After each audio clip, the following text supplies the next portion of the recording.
Hello students, welcome to our channel. आज हम काफ़ी इंपॉर्टेंट क्वेश्चन करने जा रहे हैं जो आपका एग्जाम टर्म 2 का होने वाला है इंग्लिश का। उसके लिए काफ़ी महत्वपूर्ण क्वेश्चन लाए हैं, बस वीडियो को अंत तक देखिएगा। आपको बता दें ये अनऑफिशियल मॉडल क्वेश्चन पेपर है, ठीक है। तो चलिए, कुछ जनरल इंस्ट्रक्शन भी है, उसको भी देख लिया हमने और उसके बाद हम डायरेक्टली क्वेश्चन पे आते हैं। तो सेक्शन ए से जो हमारा रीडिंग आपका पैसेज दिया रहेगा, तो read the passage carefully and answer question. Answer the following question. पहले पैसेज को रीड करना है, उसके बाद आपको आंसर देना है। यहाँ पर लिखा हुआ है actually, candidates are required to give their answer in their own words. यानी कैंडिडेट्स को अपना जो आंसर देना अपने वर्ड्स में देना है, एज फार एज प्रैक्टिकेबल, मतलब जहाँ तक संभव हो सके, ठीक है। तो read the passage carefully and answer the following question. क्या है पैसेज, उसको समझ लेते हैं पहले, ठीक है। Once on the bank of river, once मतलब एक बार, bank of on the bank of river यानी नदी के किनारे, a monkey made a home for himself. एक मंकी यानी एक बंदर ने क्या हुआ, अपना घर बनाया खुद के लिए। In a tree laden with fruit, यानी फल से लदा एक ट्री पर, फल से लदा एक ट्री है, वहीं पर उन्होंने अपना घर बनाया। The monkey was happy, monkey बहुत खुश थे, but lonely and wanted a companion to talk to and share the fruits with. तो फिर भी खुश था, लेकिन फिर भी वो चाहता था कि कोई एक और दोस्त मिल जाता जिसके साथ हम अपना कुछ बात को शेयर करते हैं, बात भी करते हैं और फ्रूट भी शेयर करते हैं, फल भी शेयर करते हैं उसके साथ। One day a crocodile appeared on the river side, नदी के किनारे एक क्रोकोडाइल यानी मगरमच्छ मालूम हुआ। लगता है कि हाँ भाई ये एक क्रोकोडाइल है नदी के किनारे, ठीक है। The monkey talk to him, monkey ने उस क्रोकोडाइल यानी मगरमच्छ से बात किया, पोलाइटली यानी पोलाइटली मतलब बहुत ही नरमी से। एंड दे सुन बिकम, और जल्द ही वो दोनों, दे सुन बिकम फ्रेंड, और जल्द ही वो दोनों फ्रेंड यानी दोस्त बन गए। क्वेश्चन देखो, पैसेज खत्म हुआ, अब क्वेश्चन इस तरह से दिया रहेगा। देखो इसका आपको पीडीएफ भी मिल जाएगा, ठीक है।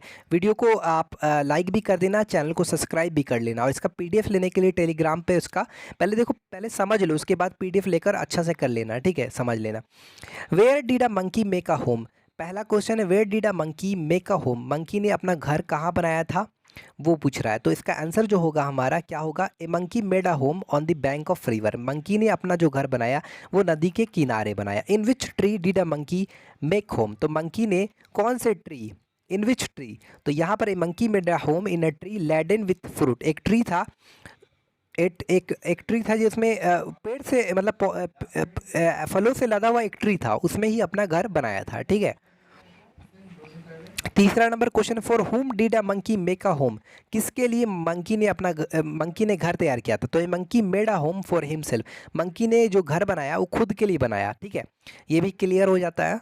सेक्शन बी में लिटरेचर है, क्या है, answer the following question, what made Rupesh father angry, Rupesh का जो पापा थे वो गुस्सा क्यों हो गए। When Rupesh father saw the great card, great card मतलब जो भी मार्कशीट है जिसमें नंबर आता है, मार्क्स लिखा हुआ रहता है सारे ना, and found that Rupesh had got poor grades, तो उनको पता चला कि रुपेश जो है बहुत ही कम नंबर से पास हुआ है, एग्जाम में बहुत कम नंबर लाया, तो जिसके कारण result this made Rupesh father angry, जिसके कारण उनको गुस्सा आ गया, ठीक है।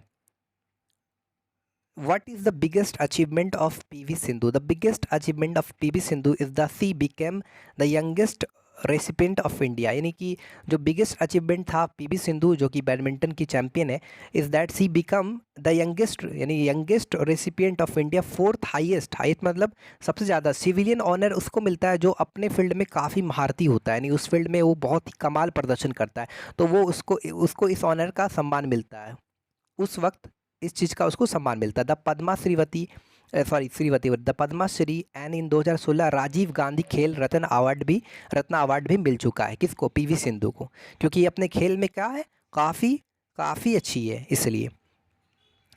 What problems did Sneha face as she walked to her tuition, तो कह रहा है कि स्नेहा को अपने ट्यूशन के लिए चलने में कई समस्याओं का मतलब व्हाट प्रॉब्लम्स किस तरह का समस्याओं का सामना करना पड़ा, ठीक है। तो यहाँ पर Sneha face many problem, Sneha ने बहुत सारे प्रॉब्लम फेस किया, मतलब जब वो ट्यूशन के लिए चलने में ट्यूशन के लिए गई तो काफ़ी समस्याओं का समाधान करना। She taught about the essay, उसने एसे के बारे में पढ़ाया था। She had to negotiate many mud puddles, mud मतलब मिट्टी और पडल्स मतलब क्या होता है, कीचड़, मतलब रास्ते में बहुत सारा मेनी मड्स पडस, फिर कॉ पैट यानी जो पालतू जानवर है ये सब। थिक ब्लैक मतलब समझते हैं, थिक ब्लैक डीजल, ये सारे चीज़ उनके मतलब रास्ते में मिला। ठीक है, गाढ़े काले डीजल धुएं बोल सकते हैं। फ्यूम्स, मोमेंट्रिटी चौकड हर, डीजल धुएं ने पल भर में दम तोड़ दिया। तो ये सारे चीज़ के वजह से उनको प्रॉब्लम हुआ, समझे। देखो अगर आपको कोई भी क्वेश्चन का सही से समझ में नहीं आता तो आप क्या करना है, एक एप्लीकेशन का नाम है गूगल ट्रांसलेशन, तो उसको क्या करना है, इस चीज़ को पूरा वहाँ पर लिख लेना, वो आपको इसका हिंदी ट्रांसलेशन कर देगा आराम से। ठीक है, कोई भी दिक्कत होगा तो। कह रहा है नेक्स्ट क्वेश्चन है, what had cause blockage of the drain. Drain नाला मतलब नाला ब्लॉक हो जाने का, यानी नाला जाम होने का क्या कारण था। तो पॉलीथीन बैग्स और स्टाइफॉर्म कप, इस तरह का कप था, पॉलीथीन था। इससे क्या हुआ, डेब्रिस मतलब क्या होता है आपका कोई भी चीज़ जो जब मलबाने होता है, जो भी चीज़ रुकावट डाल देता है। Had क्लोड the drain water, drain with, तो जो वर्षा का पानी मतलब वर्षा का पानी क्या नाला से गुजर नहीं पा रहा था, किसके कारण, यही सब के कारण। इस सब का एक मलबा बन गया, जाम कर दिया। पॉलीथीन बैग है और स्टायरोफॉर्म कप है, ये सब के कारण। ठीक है, तो नेक्स्ट क्वेश्चन देखते हैं। Who had ask Preksha to participate in the essay competition. Her class teacher ने मतलब किसने पूछा था प्रेक्षा से कि मतलब पार्टिसिपेट करने के लिए किस में, ऐसे कंपटीशन में। तो हर क्लास टीचर, उसके क्लास टीचर ने इसके बारे में पूछा था। ठीक है, next question, what did Sneha grandma remind her in the evening. शाम में स्नेहा की जो दादी माँ थी, वो उन्होंने क्या रिमाइंड किया, क्या याद दिलाया। After finishing her homework Sneha had just begun jotting down the some points, मतलब कुछ ऐसे लिख रही थी, कुछ जोटिंग डाउन मतलब कुछ भी संक्षेप में लिखना, कुछ पॉइंट लिख रही थी ऐसे का। तो व्हेन हर ग्रैंड माँ रिमाइंड, तो उसी टाइम जो उसका ग्रैंड माँ है वो याद दिलाई, रिमाइंडेड हर, उसको याद दिलाई अबाउट इवनिंग प्रेयर। किसके बारे में, इवनिंग प्रेयर के बारे में, यानी जो शाम में प्रे होता है, शाम में जो प्रेयर है उसके बारे में याद दिलाया। ठीक है, what is the reaction of the crowd when Sachin enter the field. देखो सचिन का मतलब what is the reaction of the crowd, जो भीड़ का क्या रिएक्शन था जब सचिन ने जब एंटर किया फील्ड में, जब उन्होंने एंट्री लिया तो कैसा रिएक्शन था क्राउड का। तो द क्राउड मेक्स एक्सेसिव, मतलब बहुत ज़्यादा चिल्ला रहे थे, चीयर कर रहा था। When Sachin enters the field and very excited, और जितना भी क्राउड था, जो भी भीड़ था, काफ़ी चिल्ला रहा था, काफ़ी चीयर कर रहा था और साथ में बहुत ज़्यादा एक्साइटेड था। What do you mean by a deafening sound. Deafening sound means excessive loud cheering, यानी एक्सेसिव मतलब बहुत ज़्यादा लाउड। नेक्स्ट है Malala Yousafzai has raised a voice for which issue. Malala Yousafzai ने आवाज़ उठाया, किस मतलब कौन से इशू पर इन्होंने आवाज़ उठाया। तो Malala Yousafzai has raised her voice for the education of girls. Girls का एजुकेशन पे आवाज़ उठाया। Because there is no secondary school for girls in the valley through which girls can fulfil, यानी वहाँ पर कोई सेकेंडरी स्कूल नहीं है गर्ल्स के लिए जिसके ज़रिए वो अपना ड्रीम को फुलफ़िल कर सके। With whom did Malala share her Nobel prize. तो नोबेल प्राइज़ विथ हुम, किसके साथ मलाला ने अपना नोबेल प्राइज़ को शेयर किया। तो Malala share her Nobel prize with Kailash Satyarthi. याद रहेगा, मलाला ने शेयर किया अपना नोबेल प्राइज़ कैलाश सत्यार्थी के साथ। ठीक है, next question, the average Indian women who constantly struggles between the fulfilment of her dreams and the demands of the fundamentalists have slowly but surely started carving out a niche for themselves in society, but rising above the age-old convention norms and setting aside the life of compromise।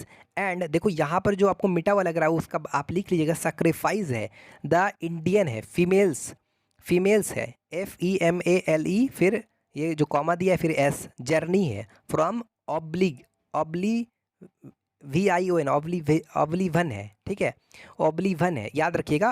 और इस passage को read कर लीजिएगा। अगर passage अच्छा से समझ में नहीं आया तो आप क्या करना है, इसका गूगल ट्रांसलेशन में आप आराम से इसको इंग्लिश टू हिंदी करके देख सकते हैं। आराम से ट्रांसलेशन आपको समझ में आ जाएगा, कोई इसके लिए दिक्कत नहीं। और इसका PDF भी मिल जाएगा। ठीक है, सारे क्वेश्चन का यहाँ पर आपको सॉल्यूशन भी मिल जाएगा। आप बार बार रीड करना, पढ़ना केयरफुली। दूसरा पैसेज है, इसको भी रीड कर लेना। ठीक है, आपको इसका PDF भी प्रोवाइड कर दूंगा मैं।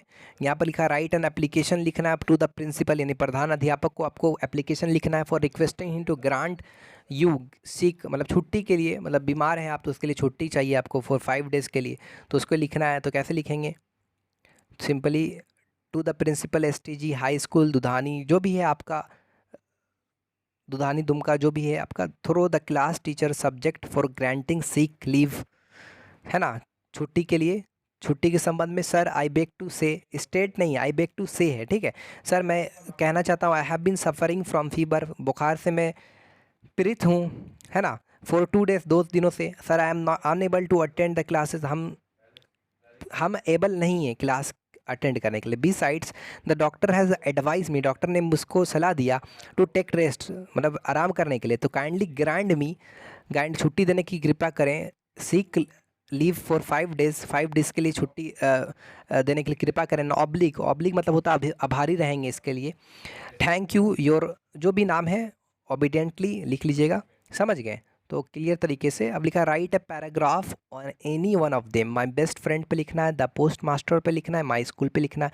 तो माई स्कूल पे लिखते हैं हम, माई स्कूल पे लिखेंगे I read in DAV high school, higher secondary school, it is a government aided school, the building of our school is very grand, जो बिल्डिंग है ऑफ हम लोग का स्कूल का वेरी ग्रैंड मतलब बड़ा है। There are 16 rooms and a hall, 16 room है और हॉल है। उसके बाद क्या है, all the rooms are air neat and clean, there are separate rooms for geography के लिए, सेपरेट रूम है drawing and science, each room is well furnished, in front of the building there is a garden, building के सामने एक garden है, having flower plants, यानी फूल भी है, फ्लावर प्लांट्स भी हैं, उसका पौधा, फूल का पौधा, फ्रूट्स है, फ्रूट्स भी है, ट्रीज़ है, and lawns, in the evening we go there, हम लोग जाते हैं, and enjoy the beauty of the fountain, our school has a big playground, हमारे स्कूल में बहुत बड़ा प्ले ग्राउंड है, we play games daily, hockey, ठीक है, इस तरीके से आपको लिख लेना है। Hockey, cricket and football are some of the games that we play there, our cricket team is the best in our city, मेरा जो क्रिकेट टीम है बहुत अच्छा है हम लोग का सिटी में। Games are compulsory for every student, जो गेम होता है हर स्टूडेंट के लिए कंपलसरी है, ज़रूरी है। We have to a very good teaching staff of about 20,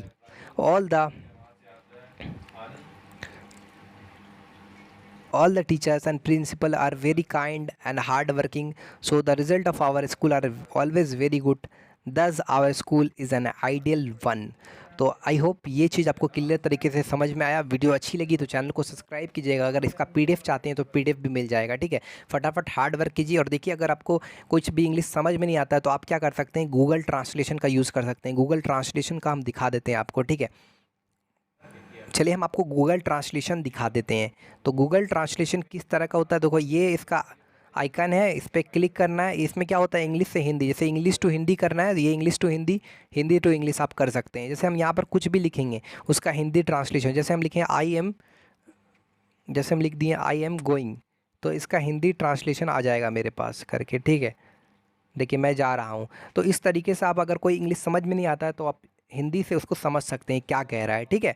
तो आई होप वीडियो अच्छी लगी तो चैनल को सब्सक्राइब कीजिएगा, वीडियो को लाइक कीजिएगा और ज़्यादा से ज़्यादा शेयर कीजिएगा, सपोर्ट कीजिएगा, ठीक है। Thanks for watching this video.